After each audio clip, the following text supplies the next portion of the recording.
Somebody close to me once said, all it takes is 10 seconds worth of confidence to make impact. Well, that's all y'all gonna get out of me, so let's see what we got.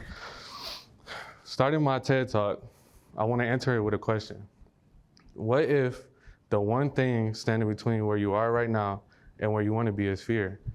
Now, we all probably heard the phrase before, scared money don't make money. I'm sure we all have heard that.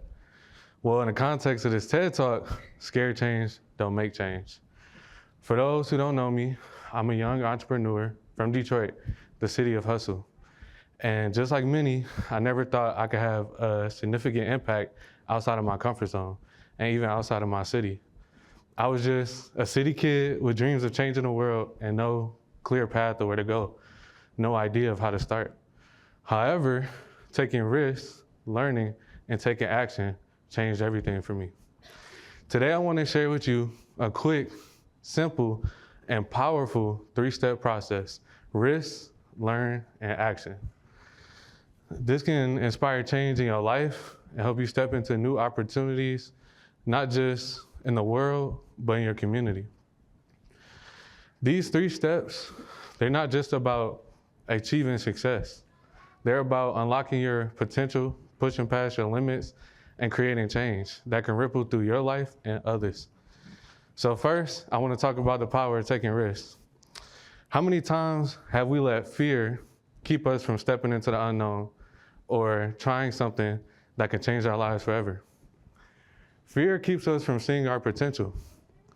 It keeps us from seeing the possibilities that lie ahead of us. When I applied to be a Millennium Fellow with the United Nations, I thought I didn't stand a chance. I'm like, who am I to think the United Nations is gonna accept me? I'm just a kid from Detroit with big dreams and no clear path of where to go. If I had let that doubt stop me, I wouldn't be standing here today on this stage. I almost let the fear of being rejected by the United Nations hold me back, and I wasn't gonna apply.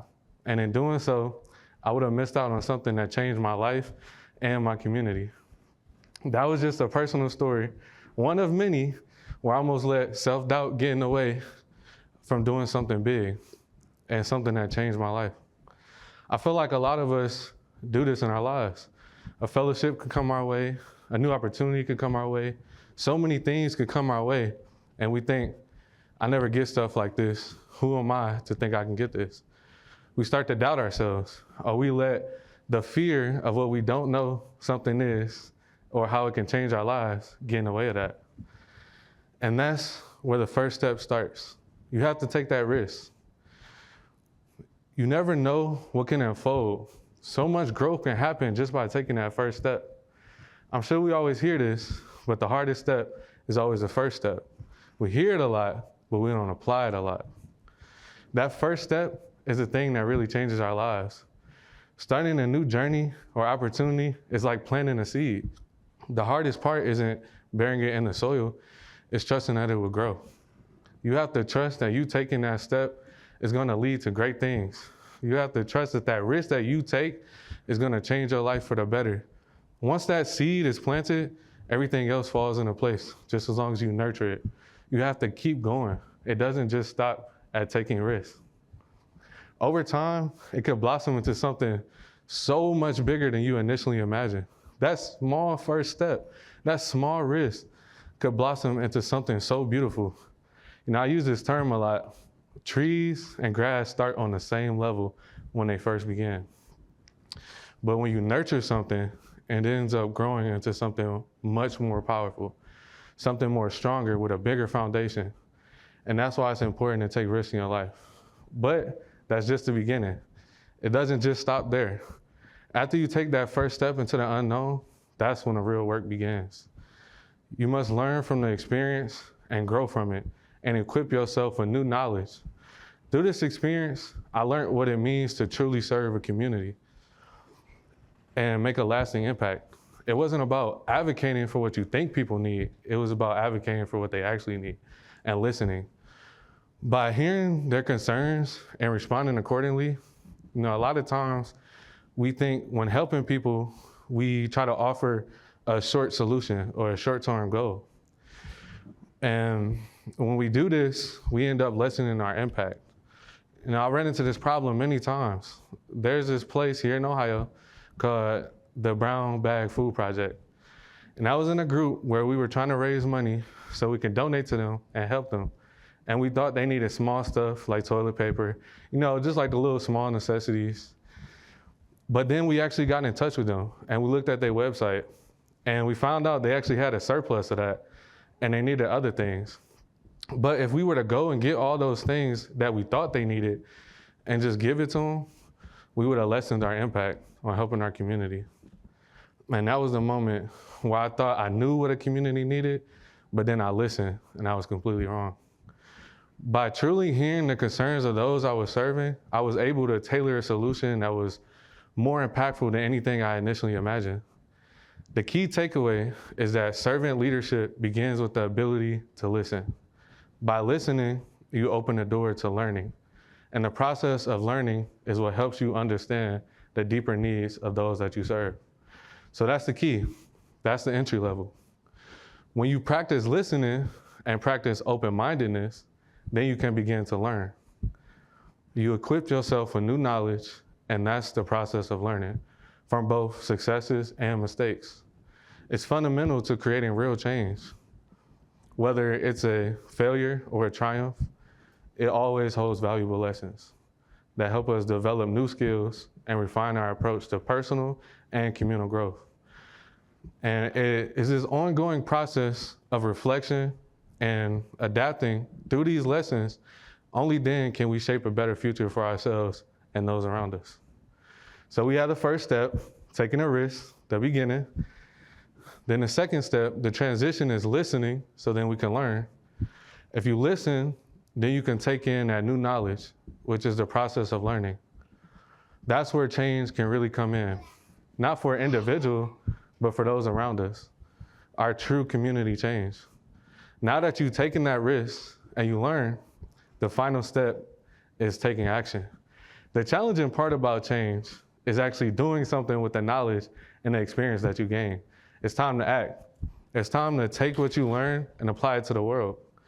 But even that could be really scary. Here's something to remember when it comes to taking action. And I feel like this is very important. It doesn't always work out the first time. Let me introduce you to a new concept, but first I want you to hear the old one. You probably heard the phrase before, when one door closes, another one opens. A lot of us live our life this way. When something doesn't work out, we go to something else. Oh, that wasn't meant for me. Maybe it was meant for him. Let me go try this. I could have did that with this TED Talk. I applied last year and I didn't get in. But it wasn't time for me yet. I needed to listen first. So let me introduce you to a new concept. Just because the door is closed doesn't mean it's locked. Keep trying and take what's yours. It starts with being proactive and creating your own opportunities and being willing to step into that discomfort even when things feel uncertain. I could have really took that and be like, all right, it's not for me.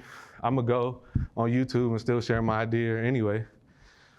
But just because that TED Talk door was closed does not mean it was locked. I'm living proof. I'm on this stage. So a lot of times when that door is closed, we try to move and rush it and kick doors down, lockpick our way in and bomb rush the door. But like I said, that just doesn't mean it's not for you. You got to keep trying. Maybe there's something you need to learn first. Maybe there's something you need to listen to first when that door is able to open. If I was to do this last year, my talk would be completely different and I wouldn't have had the most impact I possibly could. So remember, when it comes to taking action, that it won't always work out the first time.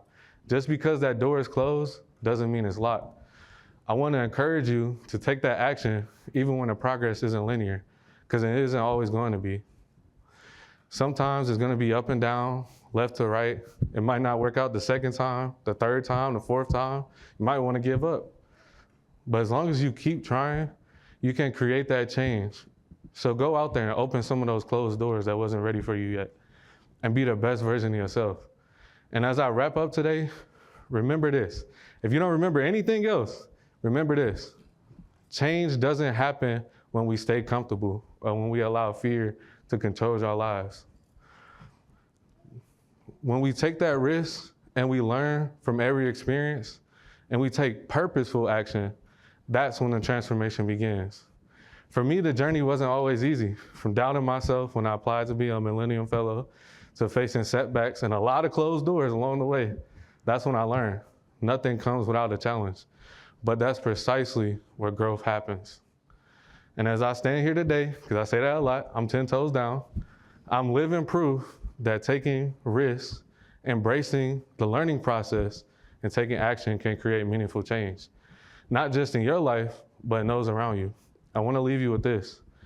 You have the power to step into your own potential and make your mark in this world.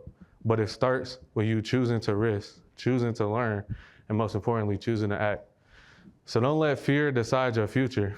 Take a risk, step into the unknown, learn something new tomorrow and act on it. Because real change is not something that happens to you, it's something you create.